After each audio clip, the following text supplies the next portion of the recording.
In the 1960s, artist, photographer, and former actress Ruth Inge Hardison made her mark with several series of remarkable sculptures. One series, called Ingenious Americans, featured Black inventors such as Charles Drew, Benjamin Banneker, Dr. Daniel Hale Williams, Lewis Latimer, Garrett Morgan, and Granville Woods.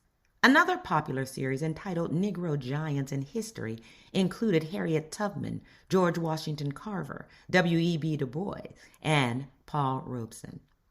In 1981, Hardison created a bronze bust of Jackie Robinson that was installed at the Jackie Robinson Recreation Center in Harlem. In 1983, she crafted a bust of famed abolitionist Frederick Douglass for a display in the reference room of Princeton University's Firestone Library. Then, in 1990, her sculpture of 19th century freedom fighter and women's rights advocate Sojourner Truth was presented by Governor Mario Cuomo of New York to Nelson Mandela. By memorializing such selfless people, I have been able to put within the experience of many school children, college students, and adults those much-needed models of inspiration, Hardison once offered. Many of those who read the biographies of these sculptured heroes are encouraged to try to make their own lives more meaningful. Through art, Hardison made her own life more meaningful. Born to a chicken farmer and a teacher in Portsmouth, Virginia in 1914, her family migrated to Brooklyn, New York when Hardison was young to escape Jim Crow segregation in the South.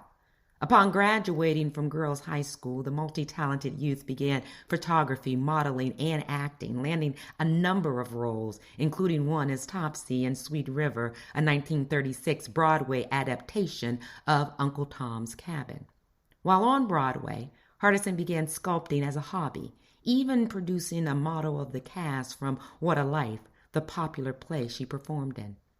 Hardison went on to study music and creative writing at Vassar College, publishing several poems in the New York Times. She continued art studies at the Art Students League of New York and at what is now Tennessee State University.